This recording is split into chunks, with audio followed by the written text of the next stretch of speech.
Hey guys, in this UiPath Certification Series playlist, we are going to answer another question which is related to trigger scope.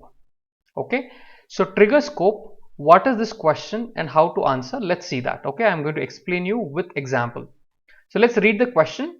A developer wants to monitor 3 button using a trigger scope activity.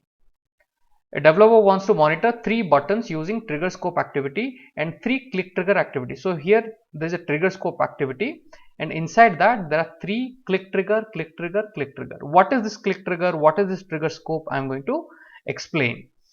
They have added a switch activity in the action section to configure different actions depending on which trigger is activated.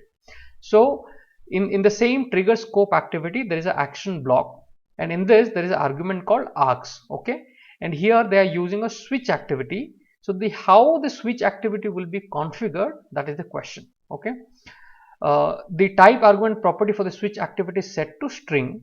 Fine.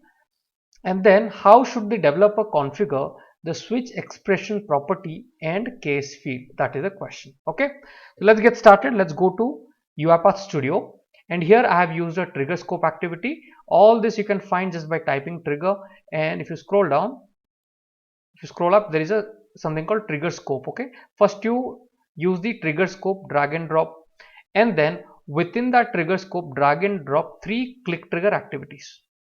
Okay, these are the 3 click trigger activities. I've just dragged and dropped 3 click trigger activities inside the trigger scope. Simple.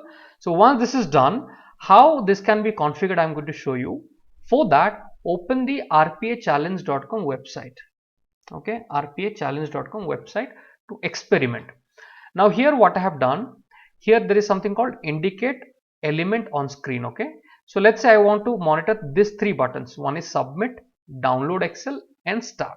So if you highlight this, what happens, that gets added to this particular window. So let me delete it because I have already done it. So I have done the same thing for submit, I have done the same thing for start, I have done the same thing for download. All the 3 buttons have been configured. Now let's go down. Here in the action section there is something called args. This variable is very important. So when you type args.trigger name, when you type args.trigger name, what happens? The output of that variable is nothing but the name of the button. Let's say here the name of the button is what? Name of the activity is what? Click trigger 1. What is the name of the activity here? You can change it, okay, as per your requirement. So the name is click trigger 2. If you want to change and give some other name, you can do that in the display name section. Okay, just a moment.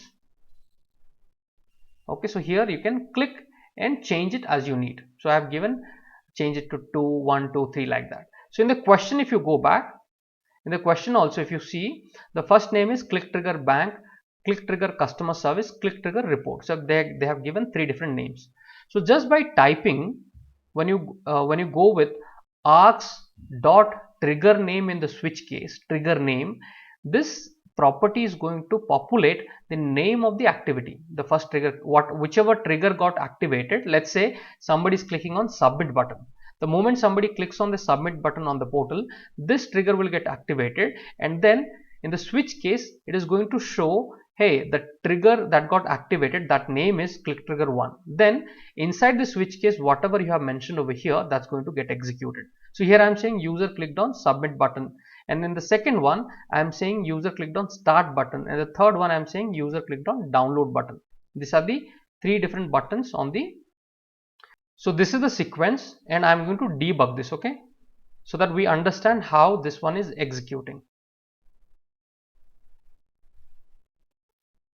Okay, the execution has started. The click trigger 1 is activated, click trigger 2, click 3, all the 3 triggers has been activated. Now look at it. If I am going to, let me minimize the screen. Okay, the moment I am going to hit on any button out of this 3, let's say I am going to hit on the start button. Okay, the moment I hit on start button, it comes to the switch case and it understands the name was trigger 2. That means user clicked on start button. Do you get it? Okay, let's say I'm going to click on download. Okay, the moment I clicked on download, so what happened? Here it went to the switch case and saying user clicked on the download button. So which property are we using? We are using the args.triggerName property on the switch case. On the UiPath switch case, we are using the trigger name property. Now let's go back to the question, and in the question let's answer the right one, or let's select the right answer. So the right answer for this is the expression where we have to use the trigger name property, and the click trigger bank, case one is click trigger bank, click trigger customer service, click trigger reports. This is as per the name of the activities, click trigger activities. Okay, so this is the right answer. If you go with this answer, this will be absolutely correct for this question. So thank you guys for watching it. We are going to come up with more such interesting questions to answer and understand what is the right answer for this kind of a question. Take care. Bye bye.